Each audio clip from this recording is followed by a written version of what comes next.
The Sunset War, a neighborhood feud gone wild.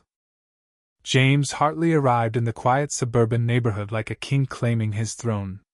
A retired executive with a bank account as bloated as his ego, he'd sunk a fortune into his hilltop mansion, lured by the promise of rolling hills, a sparkling lake, and a flawless sunset view.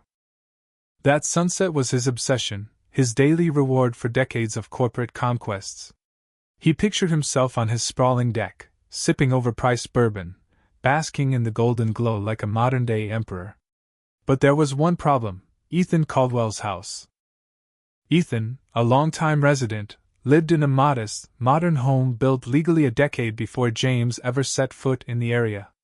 His house was unremarkable, blending seamlessly into the neighborhood, until James decided it was a personal affront. Ethan's home, perfectly positioned, blocked James's sacred sunset. To James, it wasn't just a house, it was an insult to his carefully curated paradise. The stage was set for a feud that would spiral into chaos, leaving the neighborhood divided and sparking debates about entitlement, revenge, and justice. The first clash came on a serene evening. Ethan was on his porch, savoring a cold beer and the soft hum of crickets. The day's stress melted away, until he heard purposeful footsteps. James Hartley stormed up the driveway, arms crossed, radiating corporate authority. "You need to move your house," he declared, voice flat but commanding. Ethan froze, beer halfway to his lips. "Excuse me?" he said, half expecting a hidden camera crew to jump out. James didn't blink. "Your house is blocking my sunset. It wasn't here when I bought my property. Fix it." Ethan stifled a laugh, assuming it was a bizarre prank. But James's steely glare told a different story. This was no joke. This was a man used to getting his way. "That's not how houses work, James," Ethan said, leaning back. James's jaw clenched.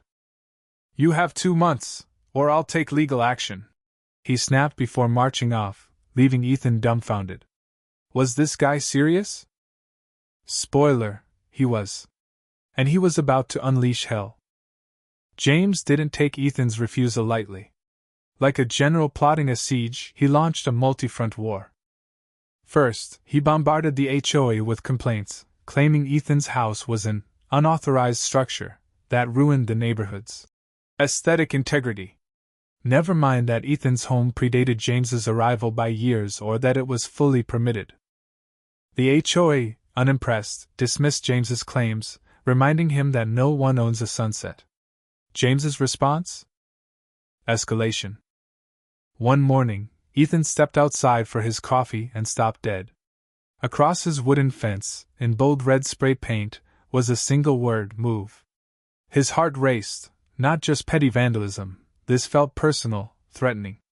Ethan grabbed his phone, snapping photos, checking his security cameras. No clear footage of James, but the message was unmistakable. This wasn't a neighborly spat anymore, it was war. James didn't stop there. He launched a smear campaign, printing flyers that accused Ethan of illegally expanding his home to steal the neighborhood's views. He stuffed them in mailboxes, taped them to lampposts, and left stacks at the local cafe. "Ethan Caldwell's illegal home is tanking our property values," they screamed. Some neighbors saw through the lies, but others, especially the HOA-obsessed busybodies, started whispering. Ethan noticed the shift. Friendly waves stopped, conversations dried up. The neighborhood was fracturing, and James was fanning the flames. The final straw came with a roar of construction equipment. Ethan woke to find James building a 15-foot wooden wall along their property line, a towering middle finger designed to block Ethan's entire front view. It was excessive, spiteful, and, crucially, illegal. James hadn't gotten HOA approval, ignored zoning laws, and in his blind rage, built part of it on Ethan's land. Ethan stared at the monstrosity, a slow grin spreading across his face. James had just handed him a loaded gun. While most would have stormed over for a shouting match, Ethan played it smarter. He went silent, methodical, gathering evidence like a detective. Photos of the graffiti, copies of James's flyers, HOA complaints, and precise measurements of the wall. Every misstep was documented. Ethan hired a surveyor, who confirmed the wall was too tall, a traffic hazard, and a trespassing violation. Armed with facts, Ethan turned the tables. At the next HOA meeting, Ethan presented his case with surgical precision. The same HOA James had tried to weaponize now turned on him. They ruled the wall an unapproved eyesore, slapping James with violations. Ethan didn't stop there. He took his evidence to City Hall, filing a zoning complaint. Inspectors swarmed James's property, citing multiple violations: the wall's height, its obstruction of street visibility, and the property line breach. The city's verdict was brutal: tear it down, at James's expense, plus thousands in fines. But Ethan saved his knockout punch for last. After months of James's threats, harassment, and vandalism, Ethan sued. In court, the evidence was overwhelming: graffiti, vandalism, flyers, defamation, the wall, trespassing, and zoning violations. James, who'd strutted around like he was untouchable, crumbled under scrutiny. The judge's ruling was a slaughter. James paid hefty fines, Ethan's legal fees, and the cost to demolish his precious wall.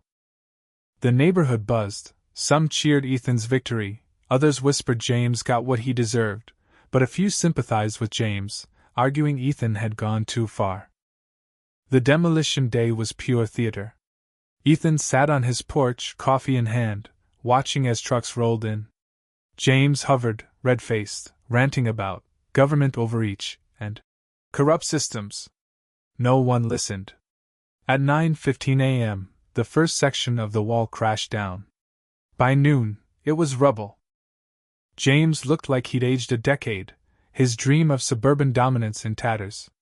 The neighborhood, once divided, watched in silence. Some felt justice was served, others wondered if the feud could have been avoided. James's downfall didn't end there. The fines, legal fees, and HOA scrutiny made his dream home unaffordable. A for sale sign appeared within a month. Ethan laughed when he saw it. James, who demanded he move, was now fleeing. But the universe had one last twist. The new owners, a friendly couple, built a 2-story addition that obliterated what remained of James's sunset view. Ethan raised a beer to the irony, savoring the unobstructed sunset from his porch. This story isn't just about a petty feud, it's a battle of ego versus patience, entitlement versus justice. Was James a villain who got his comeuppance, or a man pushed too far by a neighbor who wouldn't budge? Was Ethan a hero for standing his ground, or did he take the revenge too far? We want to hear from you. Drop your thoughts in the comments below. Do you think pranks and provocations in neighborly disputes ever go too far, or are they fair game in a feud? Share your stories and let's get the debate going. Hit that like button if you loved this wild ride, and subscribe for more epic tales of karma and conflict.